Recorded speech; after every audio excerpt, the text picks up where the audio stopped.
Cool. Hi, I'm Rachel. Welcome to my book club. Vampires are my special interest book club. We're doing something kind of new today. I'm a little distracted. I have a friend right over there. Not used to doing this with somebody else in the room, but yeah. Anyway, you can't see my face. Hi, welcome to my book club. Vampires. So typically I do streams on Sunday, 6 o'clock Eastern Standard Time, where we read vampire anthologies, short stories, maybe a poem here or there, but largely just short stories. And I make long form videos as a separate thing, still on this channel. But I was thinking, because I like academia, I like studying things that I really enjoy. I don't need these. I really like digging into, like, I think that all aspects of reading are interesting, not just reading the story, but analyzing it from, like, a writer's perspective and also from an academic view. And we've been kind of doing that a little bit here and there, doing just like reading some literary journals for fun. That's a thing. And I wanted to take it a little bit further, a little more intentionally, and discuss common aspects of vampire stories that people like kind of understand but don't. And I'm not a teacher or anything. I don't even have a degree anywhere. I've taken some English courses. I don't really know what I'm doing here, so don't worry. I'm not gonna pull out a PowerPoint or anything. But I thought it'd be interesting if we dug into the gothic literature genre, because a lot of vampire stories, I think, fall into that genre. And, like, I can say that, but what does that mean exactly? I hope my thoughts are connecting. I tend to talk in circles, so hopefully I've said everything that makes sense and it all follows a line. Again, I'm not a teacher. I'm just a person with an internet connection and a love of monsters. So yeah, digging into the gothic genre, why not start with the first gothic novel? Why not read that together and think about it and talk about it and have a slightly better understanding of what we're talking about when we talk about vampires, right? That's what we're doing. And oops, that needs to be up there, definitely. Sorry, I always have to move things around. Every time I'm like, oh, I'm ready to go, I'm also not. Hold on, let me move here.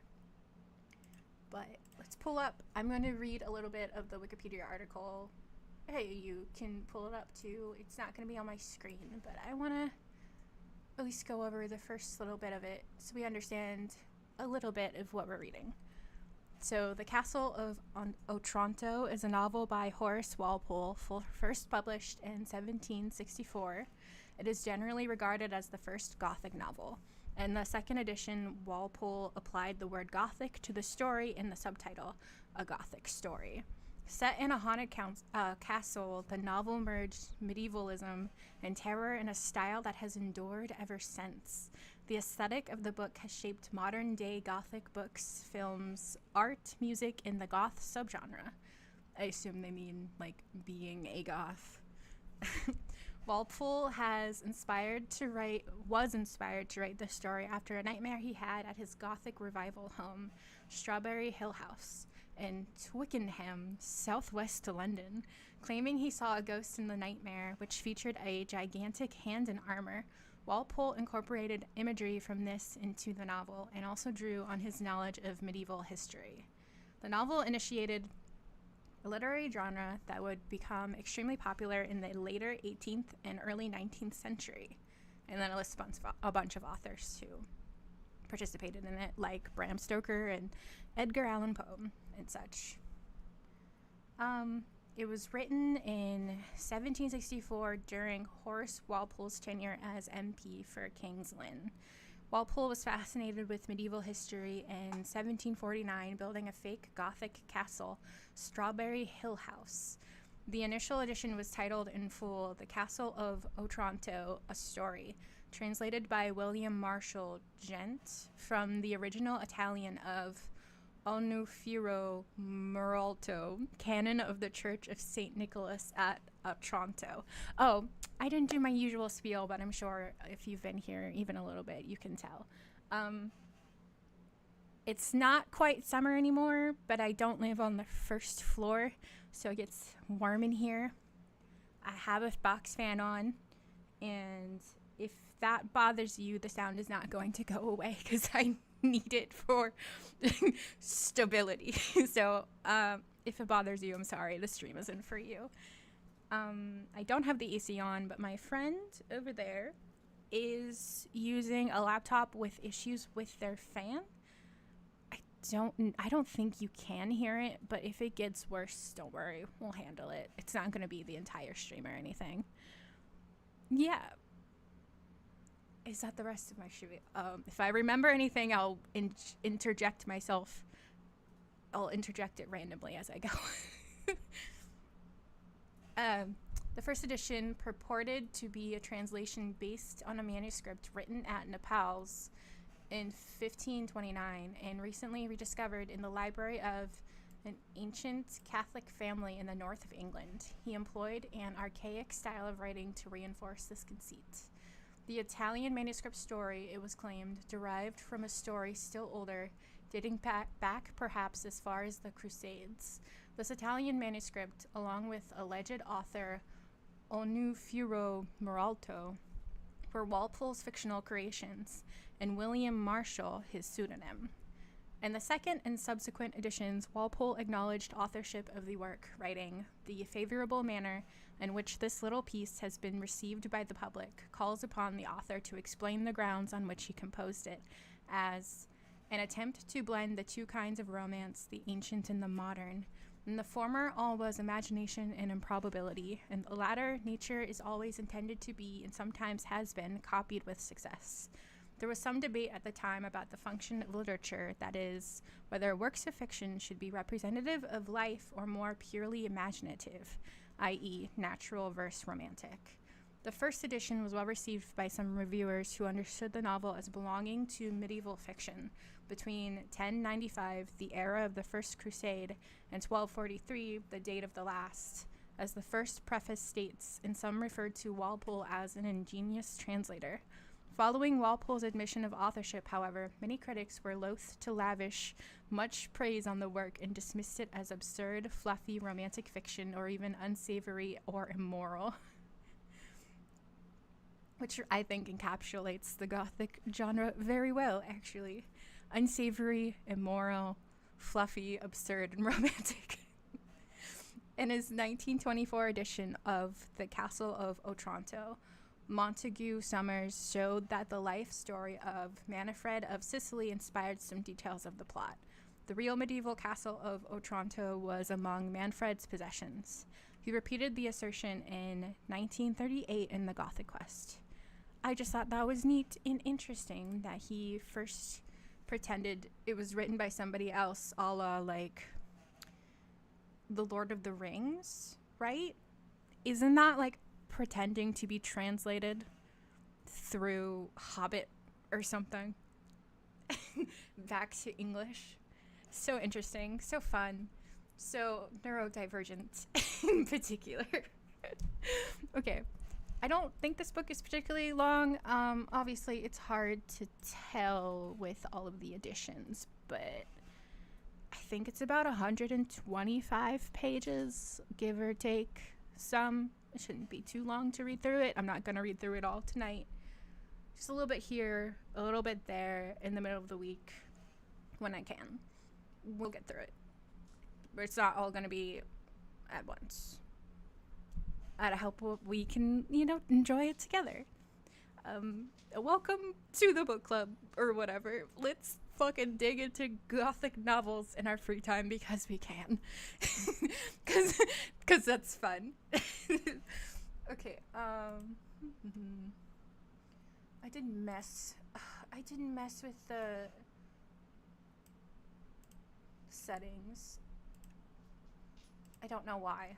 I don't normally read it like this. This bothers me. Oh, wait, so it fits the screen for you guys a bit better.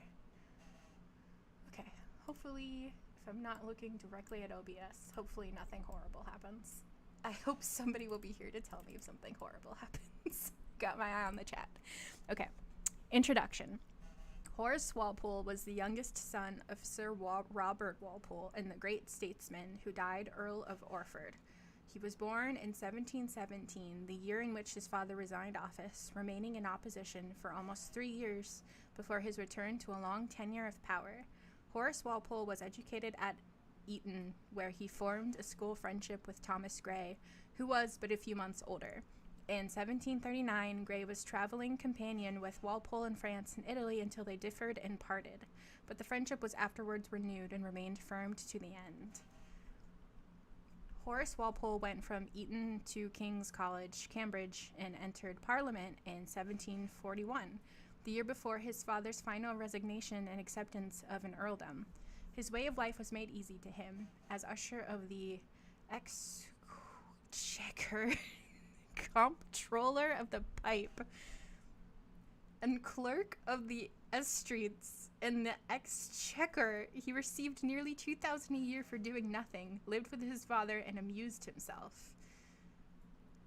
Horace Walpole idled and amused himself with the small life of the fashionable world to which he was proud of belonging, though he had a quick eye for its vanities. He had social wit and liked to put it to small uses, but he was not an empty idler, and there were seasons when he could become a sharp judge of himself. I am sensible, he wrote to his most intimate friend. I am sensible of having more follies and weaknesses and fewer real good qualities than most men. I sometimes reflect on this, though, I own, too seldom. I always want to begin acting like a man, and a sensible one, which I think I might be if I would. He had deep home affections and, under many polite affectations, plenty of good sense. Horace Walpole's father died in 1745. The eldest son, who succeeded to the earldom, died in 1751 and left a son, George, who was for a time insane and lived until 1791. Relatable. Who was for a time insane. Yeah, I've been there. As George left no child, the title and estates passed to Horace Walpole, then 74 years old and the only uncle who survived. Horace Walpole thus became Earl of Orford during the last 6 years of his life. As to the title, he said that he felt himself being called names in his old age. He died unmarried in the year 1797 at the age of 80. This is all kind of interesting, but I am the person who will start the introduction, get bored in the middle, and go to the first page. I don't want to read the preface. I do not want to read the preface. I'm sorry. I'll read it later. Sonnet to the Right Honorable Lady Mary Coke. The gentle maid whose hapless tale these melancholy pages speak, say, gracious lady, shall she fail to draw the tear adown thy cheek? No, never was thy pitying breast insensible to human woes. Tender though firm, it melts distressed for weaknesses it never knows. Oh, guard the marvels I relate of fell ambition scourged by fate, from reason's peevish blame. Blessed with thy smile, my dauntless sail I dare expand to fancy's gale, for sure thy smiles are fame. H.W. Chapter 1. Manfred, Prince of Otranto, had one son and one daughter. The latter, a most beautiful virgin, aged 18, was called Matilda. I don't like how she's described as a most beautiful virgin. Sorry if I make too many random comments. Jeez. Okay.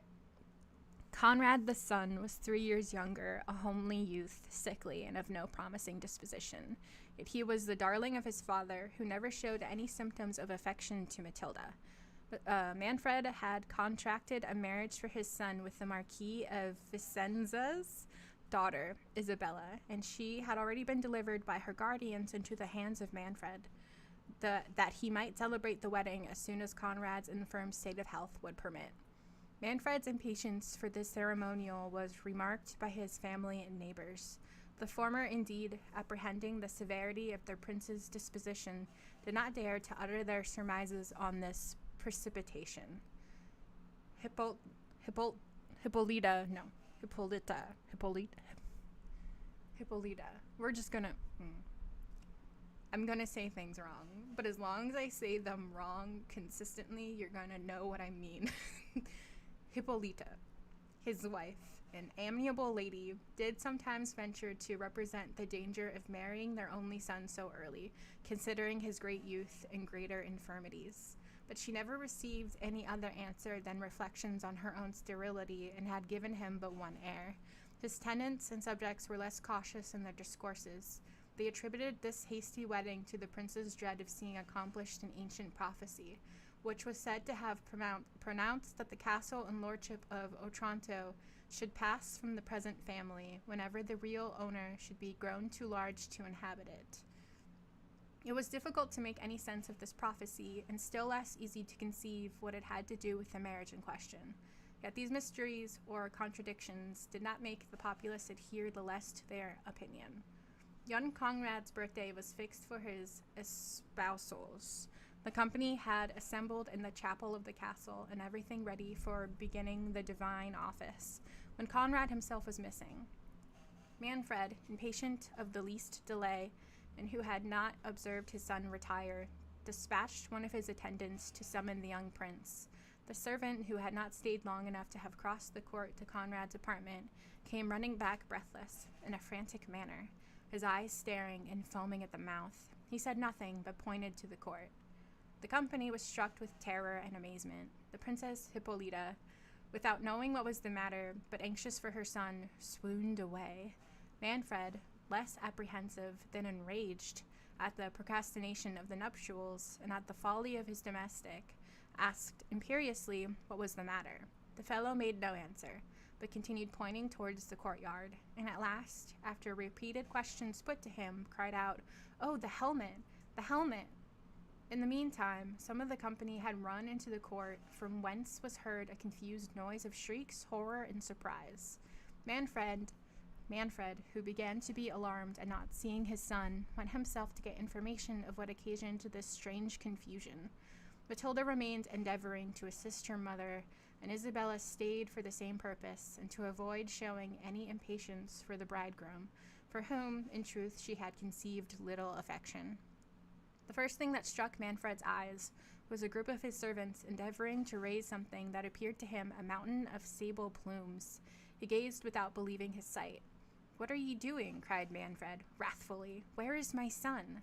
A volley of voices replied, "Oh, my lord, the prince, the helmet, the helmet!"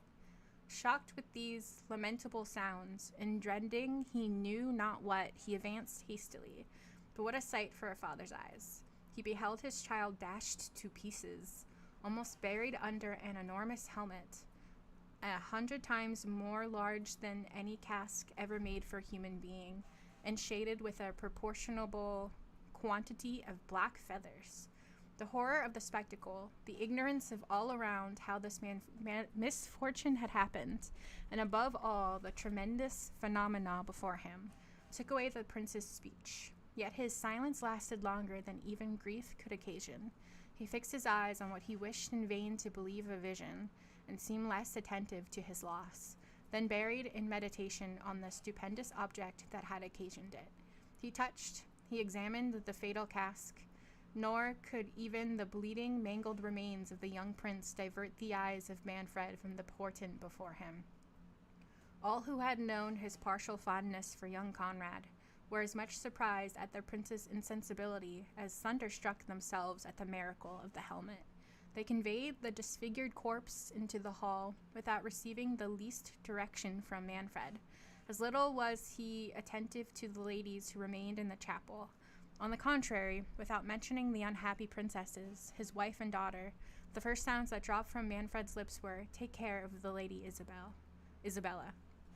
The domestics, without observing the singularity of this direction, were guided by their affection to their mistress, to consider it as peculiarly addressed to her situation, and flew to her assistance. They conveyed her to her chamber more dead than alive, and indifferent to all the strange circumstances she heard, except the death of her son. Matilda, who doted on her mother, smothered her own grief and amazement, and thought of nothing but assisting and comforting her afflicted parent.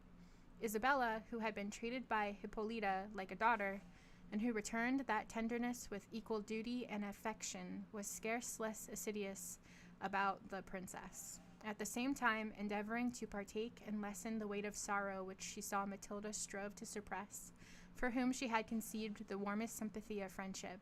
Yet her own situation could not help finding its place in her thoughts. She felt no concern for the death of young Conrad except commiseration, and she was not sorry to be delivered from a marriage which had promised her little felicity, either from her destined bridegroom or from the severe temper of Manfred, who, though he had distinguished her by great indulgence, had imprinted her mind with terror from his causeless rigor to such amiable princesses as Hippolyta and Matilda. While the ladies were conveying the wretched mother to her bed, Manfred remained in the court, gazing on the ominous cask, and regardless of the crowd which the strangeness of the event had now assembled around him. The few words he articulated tended solely to inquiries, whether any man knew from whence it could have come. Nobody could give him the least information. However, as it seemed to be the sole object of his curiosity, it soon became so to the rest of the spectators, whose conjectures were as absurd and improbable as the catastrophe itself was unprecedented. In the midst of their senseless guesses, a young peasant, whom rumor had drawn thither from a neighboring village, observed that the miraculous helmet was exactly like that on the figure in black marble of Alfonso the Good, one of their former princes, in the church of St. Nicholas. "Villain, what sayest thou?" cried Manfred, starting from his trance in a tempest of rage, and seizing the young man by the collar. "How darest thou utter such treason? Thy life shall pay for it. Thy life shall pay for it." Hold on, let me drink some water.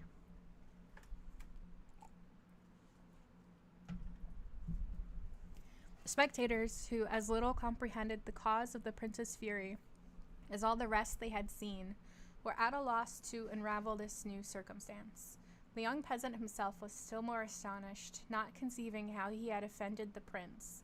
Yet recollecting himself, with a mixture of grace and humility, he disengaged himself from Manfred's grip, and then, with an obeisance which discovered more jealousy of innocence than dismay, he asked, with respect, of what he was guilty. Manfred, more enraged at the vigor, however, decently exerted, with which the young man had shaken off his hold, then appeased by his submission, ordered his attendants to seize him, and, if he had not been withheld by his friends whom he had invited to the nuptials, would have poignarded the peasant in their arms. Poignarded. No definition found. Well, now I'm curious. Curiouser.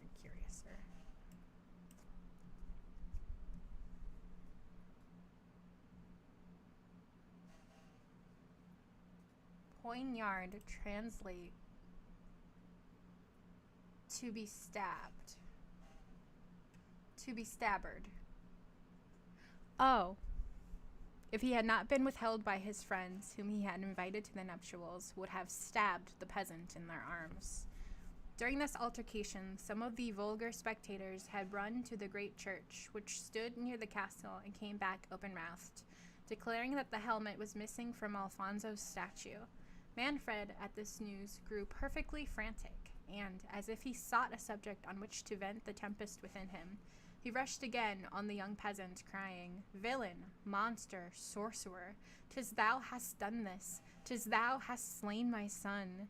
The mob, who wanted some object within the scope of their capacities, on whom they might discharge their bewildered reasoning, caught the words from the mouth of their lord, and re-echoed, "Ay, 'tis he, he has stolen the helmet from good Alfonso's tomb, and dashed out the brains of our young prince with it," never reflecting how enormous the disproportion was between the marble helmet that had been in the church and that of steel before their eyes, nor how impossible it was for a youth seemingly not 20 to wield a piece of armor of so prodigious a weight. The folly of these ejaculations brought Manfred to himself, yet whether provoked at the peasant having observed the resemblance between the two helmets, and thereby led to the farther discovery of the absence of that in the church, or wishing to bury any such rumor under so impertinent a supposition, he gravely pronounced that the young man was certainly a necromancer, and that till the church could take cognizance of the affair, he would have the magician, whom they had thus detected, kept prisoner under the helmet itself, which he ordered his attendants to raise, and place the young man under it, declaring he should be kept there without food, with which his own infernal art might furnish him. It was in vain for the youth to represent against this preposterous sentence. In vain did Manfred's friends endeavor to divert him from this savage and ill-grounded resolution. The generality were charmed with their lord's decision, which, to their apprehensions, carried great appearance of justice, as the magician was to be punished by the very instrument with which he had offended. Nor were they struck with the least compunction at the probability of the youth being starved, for they firmly believed that, by his diabolic skill, he could easily supply himself with nutrient.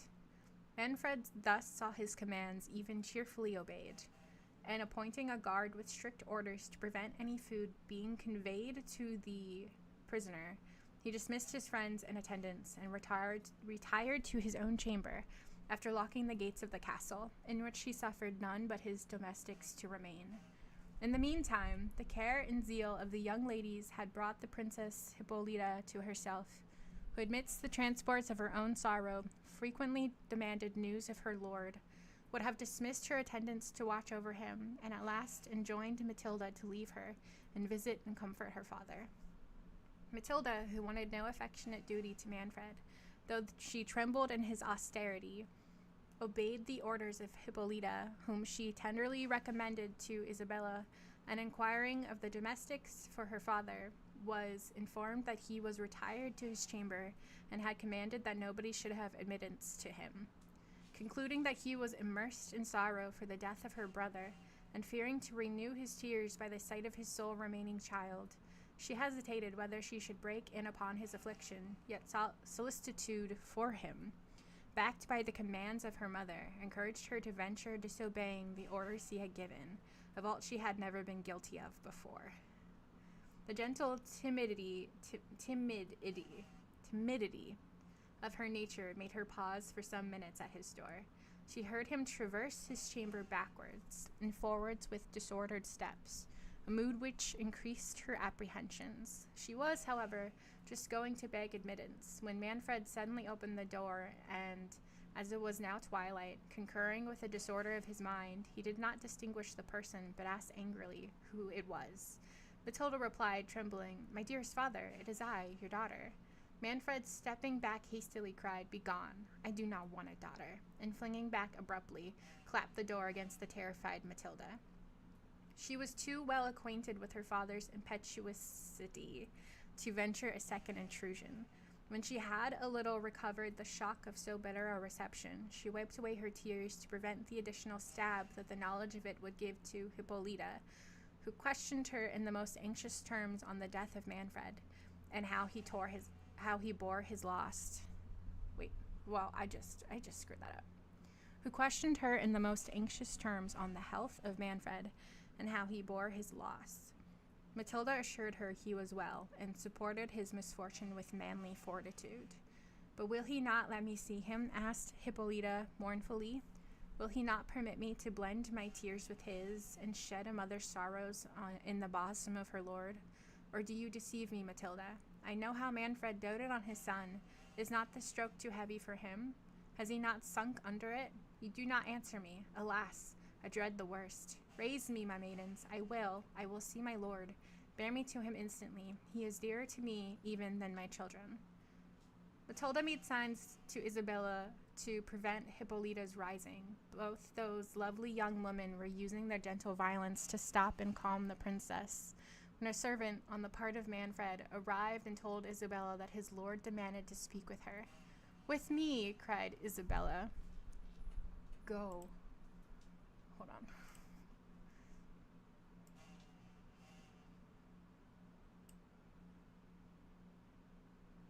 Sorry, I got distracted.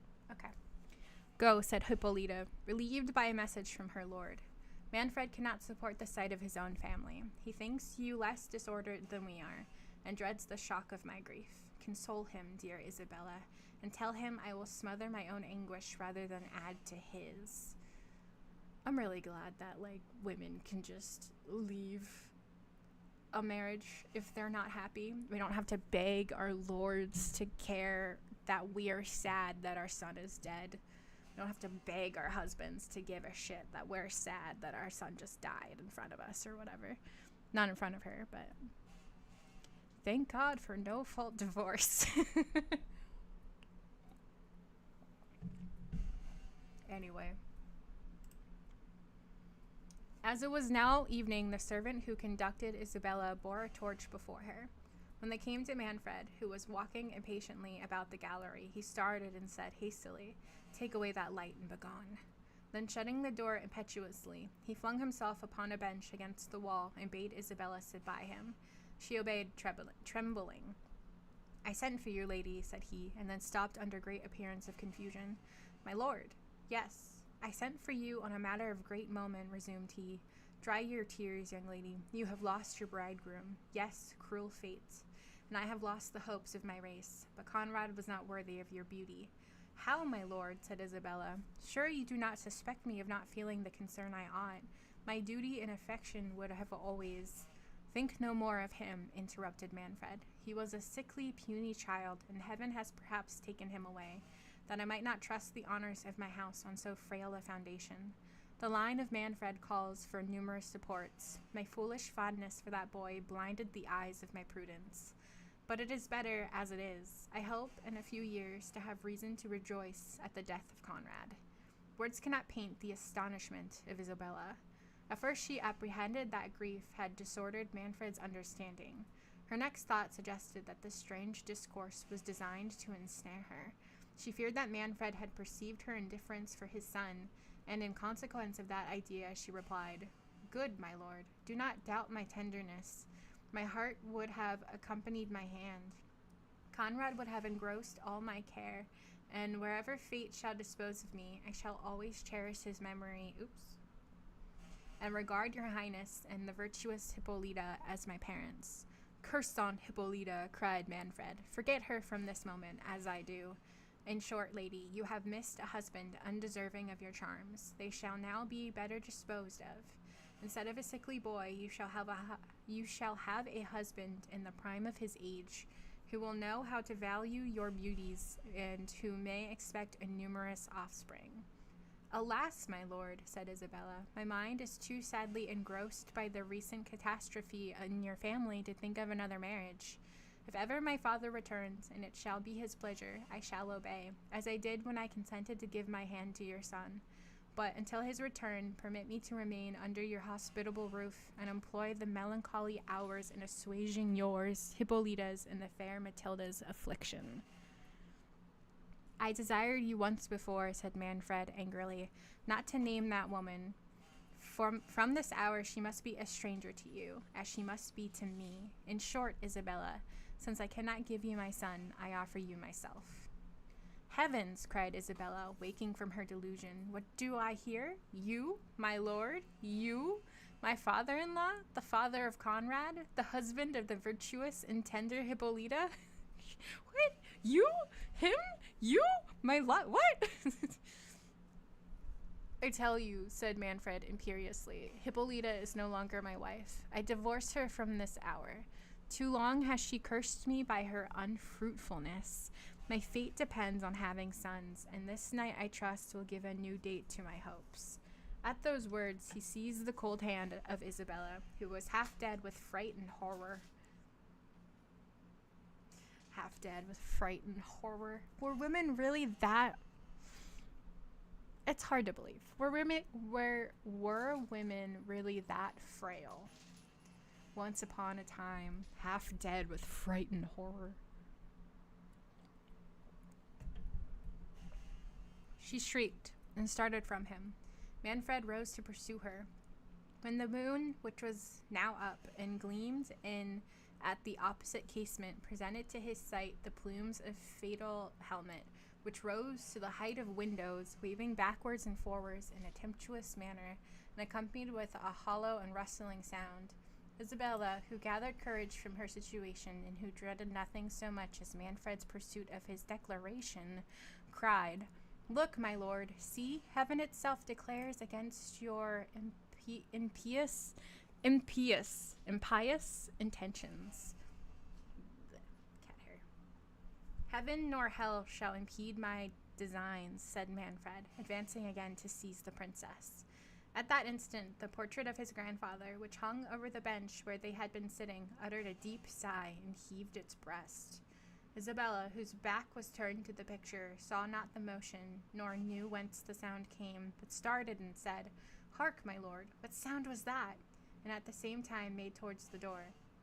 Manfred, distracted between the flight of Isabella, who had now reached the stairs, and yet unable to keep his eyes from the picture, which began to move, had, however, advanced some steps after her, still looking backwards on the portrait, when he saw it quit its panel and descended on the floor with a grave and melancholy air. "Do I dream?" cried Manfred, returning, "or are the devils themselves in league against me? Speak, infernal spectre, or, if thou art my grandsire, why dost thou too conspire against thy wretched descendant, who too dearly pays for—" Ere he could finish the sentence, the vision sighed again and made a sign to Manfred to follow. "Lead on," cried Manfred. "I will follow thee to the gulf of perdition." The spectre marched sedately but dejected to the end of the gallery and turned into a chamber on the right hand. Manfred accompanied him at a little distance, full of anxiety and horror, but resolved. As he would have entered the chamber, the door was clapped to with violence by an invisible hand. The prince, collecting courage from this delay, would have forcibly burst open the door with his foot, but found that it resisted his utmost efforts. "Since hell will not satisfy my curiosity," said Manfred, "I will use the human means in my power for preserving my race. Isabella shall not escape me." The lady, whose resolution had given way to terror the moment she had quitted Manfred, continued her flight to the bottom of the principal staircase. There she stopped, not knowing whither to direct her steps, nor how to escape from the impetuosity of the prince. The gates of the castle, she knew, were locked, and guards placed in the court. Should she, as her heart prompted her, go and prepare Hippolyta for the cruel destiny that awaited her? She did not doubt but Manfred would seek her there, and that his violence would incite him to double the injury he meditated, without leaving room for them to avoid the impetuosity of his passions. Delay might give him time to reflect on the horrid measures he had conceived, or produce some circumstance in her favor, if she could, for that night at least, avoid his odious purpose. Yet where conceal herself? How avoid the pursuit he would infallibly make throughout the castle? As these thoughts passed rapidly through her mind, she recollected a subterraneous passage which led from the vaults of the castle to the church of St. Nicholas. Could she reach the altar before she was overtaken, she knew even Manfred's violence would not dare to profane the sacredness of the place, and she determined, if no other means of deliverance offered, to shut herself up forever among the holy virgins whose convent was contiguous to the cathedral. In this resolution, she seized a lamp that burned at the foot of the staircase and hurried towards the secret passage. Weird that she knew about a secret passage in this place she wasn't born in and was only recently taken to, but okay.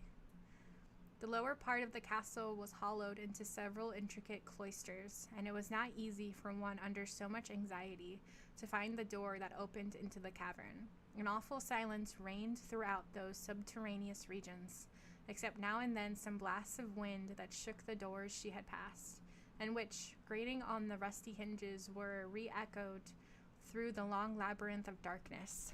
Every murmur struck her with new terror, yet more she dreaded to hear the wrathful voice of Manfred urging his domestics to pursue her. She trod as softly as impatience would give her leave, yet frequently stopped and listened to hear if she was followed. In one of those moments she thought she heard a sigh. She shuddered and recoiled a few paces, In a moment, she thought she heard the steps of some person. Her blood curdled. She concluded it was Manfred. Every suggestion that horror could inspire rushed into her mind. She condemned her rash flight, which had thus exposed her to his rage in a place where her cries were not likely to draw anybody to her assistance. Yet the sound seemed not to come from behind.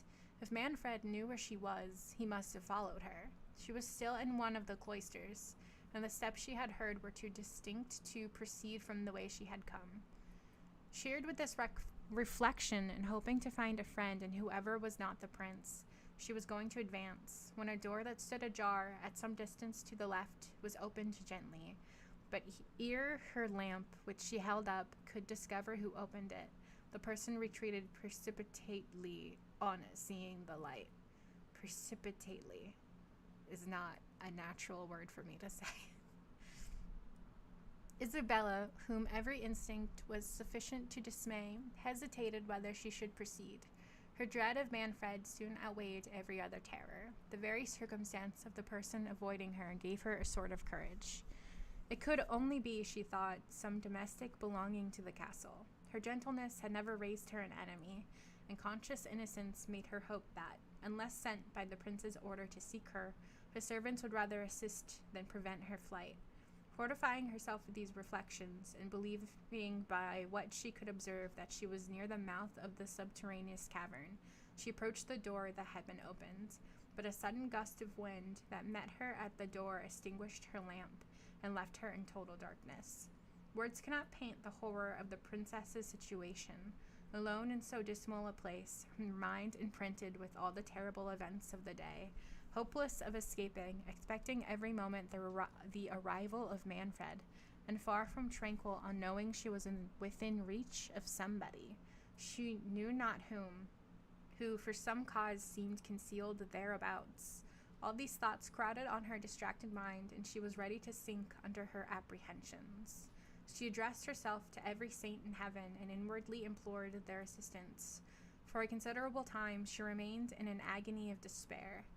At last, as softly as was possible, she felt for the door, and having found it, entered trembling into the vault from whence she had heard the sigh and steps. It gave her a kind of momentary joy to perceive an imperfect ray of clouded moonshine gleam from the roof of the vault, which seemed to be fallen in, and from whence hung a fragment of earth or building, she could not distinguish which, that appeared to have been crushed inwards. She advanced eagerly towards this chasm, when she discerned a human form standing close against the wall. She shrieked, believing it the ghost of her betrothed comrade. The figure, advancing, said in a submissive voice, "Be not alarmed, lady. I will not injure you." Ow. I didn't need to say ow, it didn't hurt. Isabella, a little encouraged by the words and tone of voice of the stranger, and recollecting that this must be the person who had opened the door, recovered her spirits enough to reply, "Sir, whoever you are, take pity on a wretched princess, standing on the brink of destruction. Assist me to escape from this fatal castle, or in a few moments I may be made miserable forever." "Alas," said the stranger, "what can I do to assist you? I will die in your defense, but I am unacquainted with the castle and want—" "Oh," said Isabella, hastily interrupting him, "help me but to find a trapdoor that must be hereabout, and it is the greatest service you can do me, for I have not a minute to lose." Saying these words, she felt about on the pavement, and directed the stranger to search likewise for a smooth piece of brass enclosed in one of the stones. "That," said she, "is the lock, which opens with a spring, of which I know the secret. If we can find that, I may escape. If not, alas, courteous stranger, I fear I shall have involved you in my misfortunes. Manfred will suspect you for the accomplice of my flight, and you will fall a victim to his resentment." "I value not my life," said the stranger, "and it will be some comfort to lose it in trying to deliver you from his tyranny." "Generous youth," said Isabella, "how shall I ever requite?" As she uttered those words, a ray of moonshine, streaming through the cranny of the ruin above, shone directly on the lock they sought. "Oh, transport!" said Isabella. "Here is the trap door." And taking out the key, she touched the spring which, starting aside, discovered an iron ring. "Lift up the door," said the princess. The stranger obeyed, and beneath appeared some stone steps descending into a vault totally dark. "We must go down there," said Isabella. follow me, dark and dismal as it is. We cannot miss our way. It leads directly to the church of St. Nicholas. But, perhaps, added the princess modestly, you have no reason to leave the castle, nor have I farther occasion for your service. In a few minutes I shall be safe from Manfred's rage. Only let me know to whom I am so much obliged. I will never quit you, said the stranger eagerly, until I have placed you in safety. Nor think me, princess, more generous than I am, though you are my principal care. The stranger was interrupted by a sudden noise of voices that seemed approaching, and they soon distinguished these words. Talk not to me of necromancers. I tell you she must be in the castle. I will find her in spite of enchantment. Oh, heavens, cried Isabella. It is the voice of Manfred. Make haste, or we are ruined, and shut the trap door after you. Pause to drink.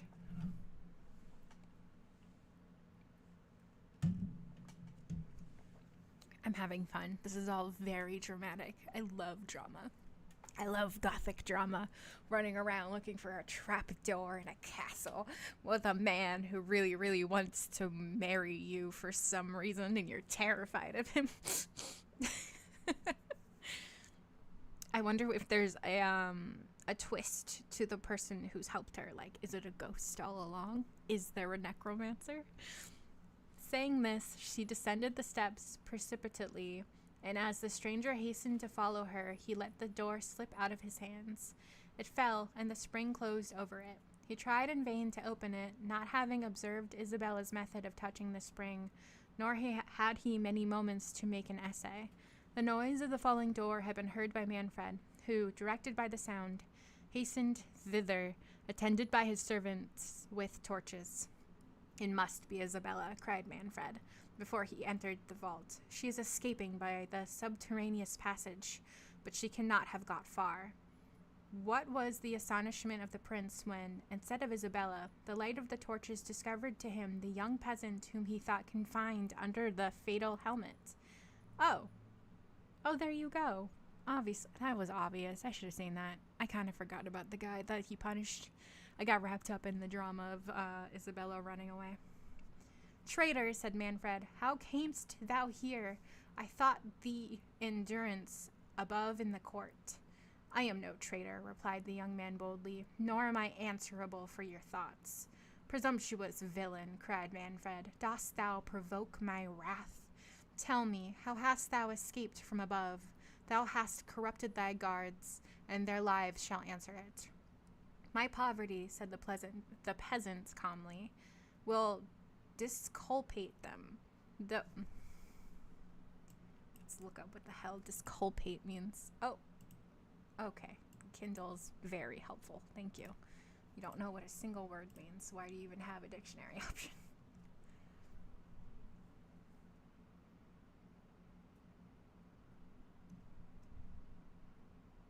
Disculpation? Exoneration. Exonerate. Presumptuous villain, cried no. My poverty, said the peasants calmly, will exonerate them. Though the ministers of a tyrant's wrath, to thee they are faithful, and but too willing to execute the orders which you unjustly imposed upon them. Art thou so hardy as to endure my vengeance, said the prince, but tortures shall force the truth from thee. Wow. Tell me, I will know thy accomplices. There was my accomplice, said the youth, smiling and pointing to the roof. Manfred ordered the torches to be held up and perceived that one of the cheeks of the enchanted cask had forced its way through the pavement of the court, as his servants had let it fall over the peasant, and had broken through into the vault, leaving a gap, through which the peasant had pressed himself some minutes before he was found by Isabella. Was that the way by which thou didst descend? Said Manfred. It was, said the youth. But what noise was that, said Manfred, which I heard as I entered the cloister? A door clapped, said the peasant. The peasant. I heard it as well as you. Okay, well, that's too many mistakes.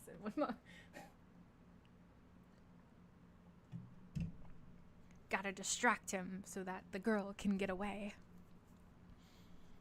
A door clapped, said the peasant. I heard it as well as you. What door? Said Manfred hastily. I am not acquainted with your castle, said the peasant. This is the first time I ever entered it. and this vault the only part of it within which I ever was. But I tell thee, said Manfred, wishing to find out if the youth had discovered the trapdoor. It was this way I heard the noise. My servants heard it too. My lord, interrupted one of them officiously. Officiously? To be sure, it was the trapdoor, and he was going to make his escape. Peace, blockhead, said the prince angrily. If he was going to escape, how should he come on this side? I will know from his own mouth what noise it was heard. Tell me truly, thy life depends on thy veracity. My veracity is dearer to me than my life, said the peasant, nor would I purchase the one by forfeiting the other. Indeed, young philosopher, said Manfred contemptuously. Tell me, then, what was the noise I heard? Ask me what I can answer, said he, and put me to death instantly if I tell you a lie. Manfred, growing impatient at the steady valor and indifference of the youth, cried, Well then, thou man of trust, answer, was it the fall of the trap-door that I heard? I think I said thou man of trust. It's thou man of truth, answer. Was it the fall of the trap-door that I heard? It was, said the youth. It was, said the prince. And how didst thou come to know there was a trap-door here? I saw the plate of brass by a gleam of moonshine, replied he. But what told thee it was a lock? Said Manfred. How didst thou discover the secret of opening it? Providence, that delivered me from the helmet, was able to direct me to the spring of a lock, said he. Providence should have gone a little further and have placed thee out of the reach of my resentment, said Manfred. When Providence had taught thee to open the lock, it abandoned thee for a fool, who did not know how to make use of its favors. Why didst thou not pursue the path pointed out for thy escape? Why didst thou shut the trap door before thou hadst descended the steps? I might ask you, my lord, said the peasant, how I, totally unacquainted with your castle, was to know that those steps led to any outlet. But I scorn to evade your questions. Wherever these steps lead to, perhaps I should have explored the way. I could not be in a worse situation than I was, but the truth is, I let the trapdoor fall. Your immediate arrival followed. I had given the alarm. What imported it to me whether I was seized a minute sooner or a minute later? Thou art a resolute villain for thy years, said Manfred. Yet on reflection I suspect thou dost but trifle with me. Thou hast not yet told me how thou didst open the lock. That I will show you, my lord, said the peasant, and taking up a fragment of stone that had fallen from above, he laid himself on the trap-door and began to beat on the piece of brass that covered it, meaning to gain time for the escape of the princess. This presence of mind, joined to the frankness of the youth, staggered Manfred. He even felt a disposition towards pardoning one who had been guilty of no crime. Manfred was not one of those savage tyrants who wanton in cruelty unprovoked. The circumstances of his fortune had given an asperity to his temper, which was naturally humane, and his virtues were always ready to operate when his passions did not obscure his reason. While the prince was in this suspense, a confused noise of voices echoed through the distant vaults. As the sound approached, he distinguished the clamors of some of his domestics, whom he had dispersed through the castle in search of Isabella, calling out, Where is my lord? Where is the prince? Here I am, said Manfred, as they came nearer. Have you found the princess? The first that arrived replied, Oh, my lord, I am glad we have found you. Found me, said Manfred. Have you found the princess? We thought we had, my lord, said the fellow, looking terrified. But what? Cried the prince. Has she escaped? Jaquez and I, my lord. Yes, I and Diego, interrupted the second, who came up in still greater consternation. Speak one of you at a time, said Manfred. I ask you, where is the princess? We do not know, said they both together, but we are frightened out of our wits. So I think, blockheads, said Manfred. What is it that has scared you thus?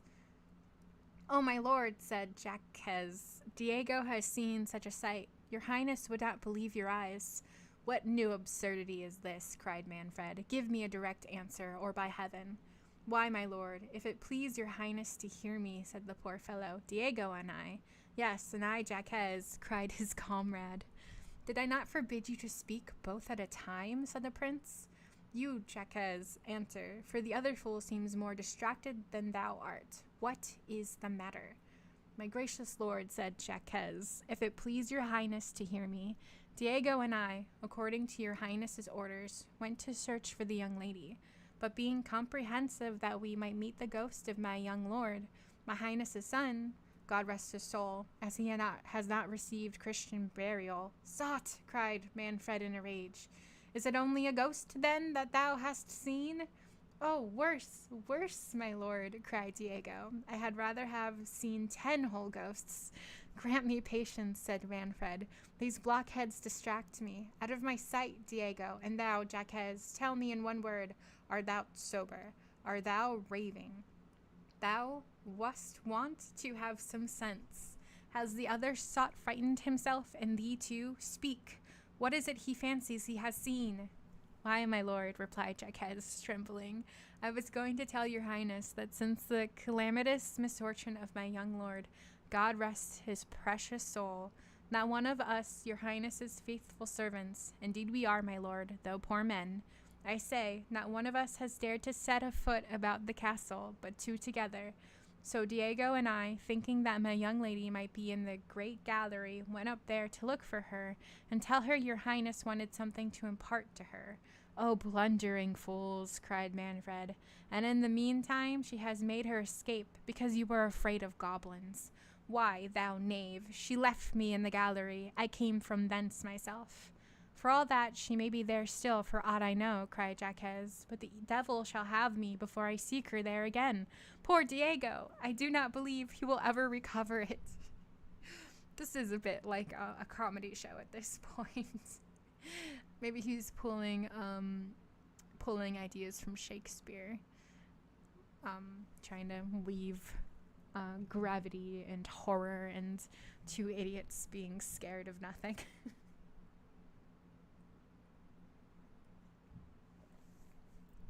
Also, it is funny, like the story is trying to distract us. It's the story itself, it's fluffing itself up to distract us from what's happening with the girl.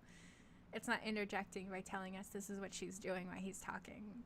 It's fully, we have no idea what she's doing. And we're just as impatient as he is to find out, because we want to know if she got away. Or I do, at least. Recover what? Said Manfred. Am I never to learn what it is has terrified these rascals? But I lose my time. Follow me, slave. I will see if she is in the gallery. For heaven's sake, my dear good lord, cried Jacques, do not go to the gallery. Satan himself, I believe, is in the chamber next to the gallery.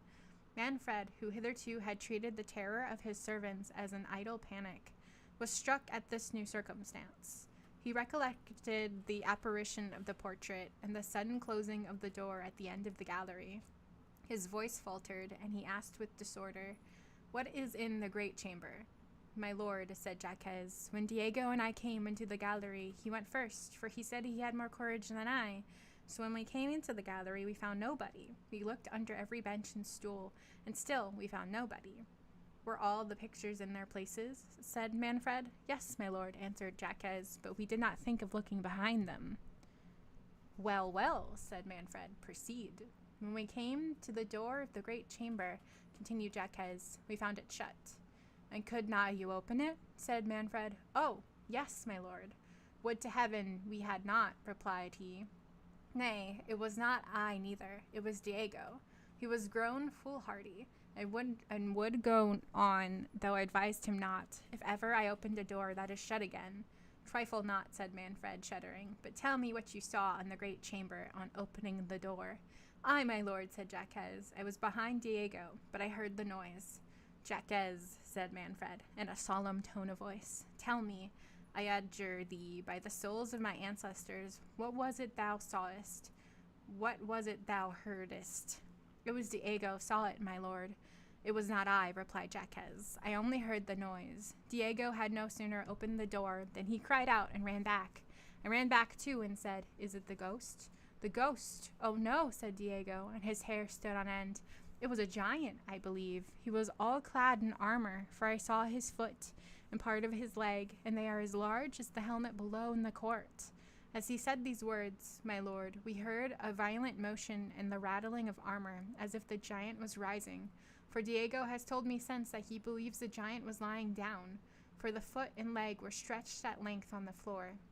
Before we could get to the end of the gallery, we heard the door of the great chamber clap behind us, but we did not dare turn back to see if the giant was following us. Yet now I think on it, we must have heard him if he had pursued us. But for heaven's sake, my lord, send for the chaplain and have the castle exorcised, for certain it is enchanted. Ay, pray do, my lord, cried all the servants at once, or we must leave your highness's service. Peace, dotards, said Manfred, and follow me. I will know what all this means. We, my lord, cried they with one voice. We will not go up to the gallery for your highness's revenue. The young peasant who had stood silent now spoke. Will your highness, said he, permit me to try this adventure? My life is of consequence to nobody. I fear no bad angel and have offended no good one. Your behavior is above your seeming, said Manfred, viewing him with surprise and admiration. Hereafter I will reward your bravery. But now, continued he with a sigh, I am so circumstanced that I dare trust no eyes but my own. However, I give you leave to accompany me. Manfred, when he first followed Isabella from the gallery, had gone directly to the apartment of his wife, concluding the princess had retired thither. Hippolyta, who knew his step, rose with anxious fondness to meet her lord, whom she had not seen since the death of their son. She would have flown in a transport mixed of joy and grief to his bosom, but he pushed her rudely off and said, Where is Isabella? Isabella, my lord, said the astonished Hippolyta. Yes, Isabella, cried Manfred imperiously. I want Isabella. My lord, replied Matilda, who perceived how much his behavior had shocked her mother. She has not been with us since your highness summoned her to your apartment. Tell me where she is, said the prince. I do not want to know where she has been.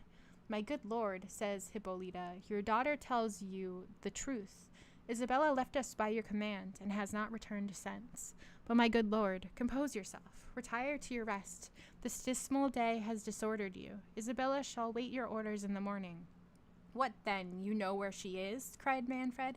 Tell me directly, for I will not lose an instant. And you, woman, speaking to his wife, order your chaplain to attend me forthwith. Isabella, said Hippolyta calmly, is retired, I suppose, to her chamber. She is not accustomed to watch at this late hour. Gracious my lord, continued she, let me know what has disturbed you. Has Isabella offended you? Trouble me not with questions, said Manfred, but tell me where she is. Matilda shall call her, said the princess. Sit down, my lord, and resume your wonted fortitude. What, art thou jealous of Isabella, replied he, that you wish to be present at our interview?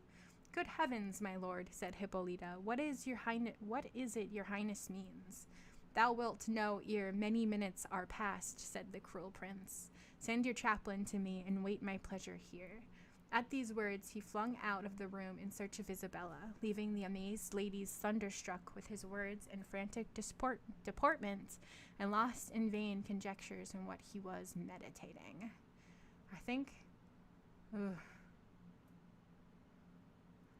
that's a good place to stop. I don't think the story has parts. Okay, never mind. I lied. There is another chapter. I forgot there was chapters. It was such a long chapter.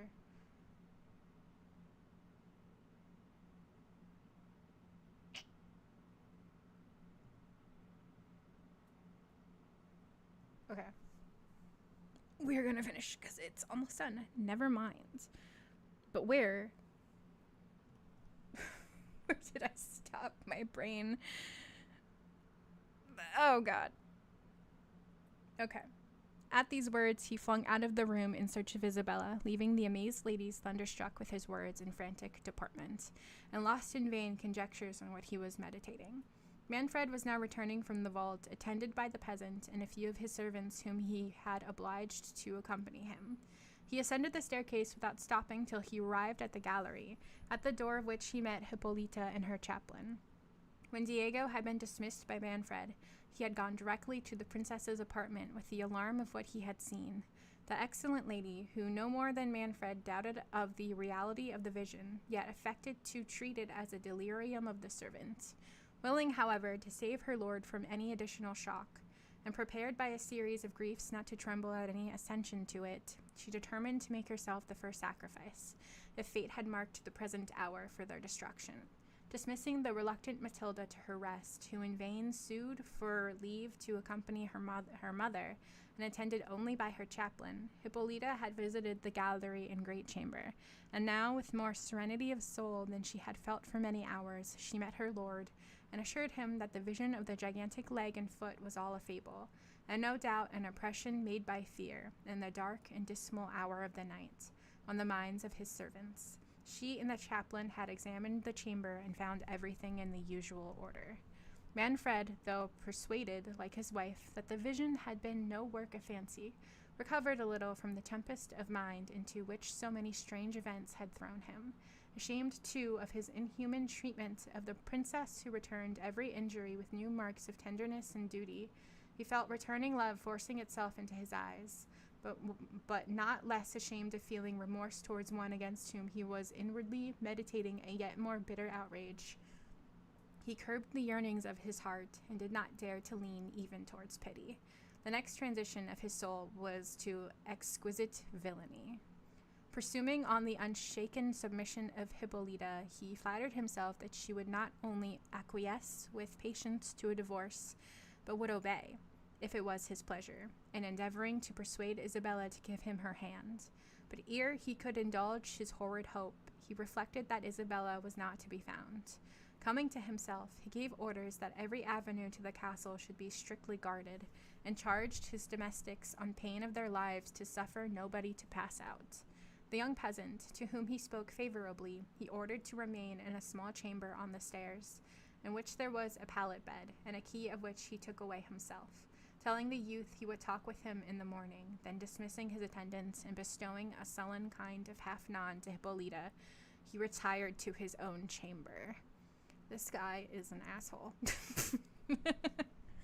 What an asshole. My God. Obviously, he's an asshole. The story tells you at the beginning he is, but my God, what an asshole. It's just interesting. It's an interesting, I'm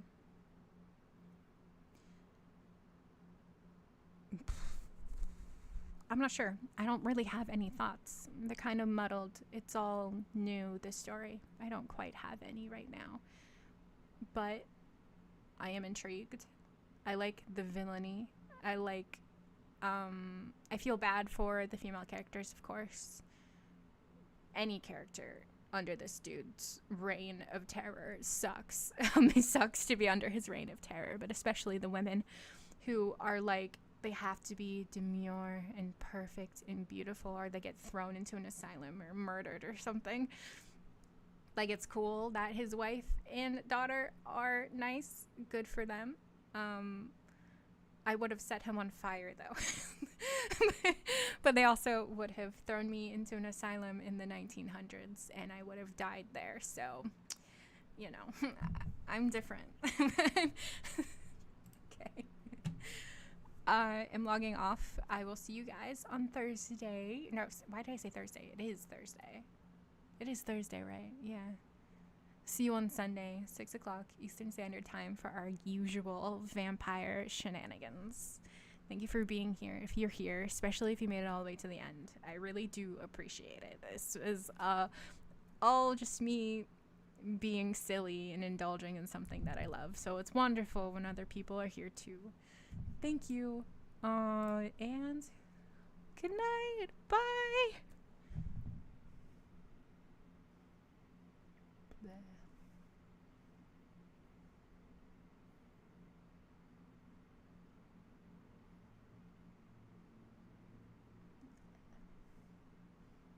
Wow, there's really a lag.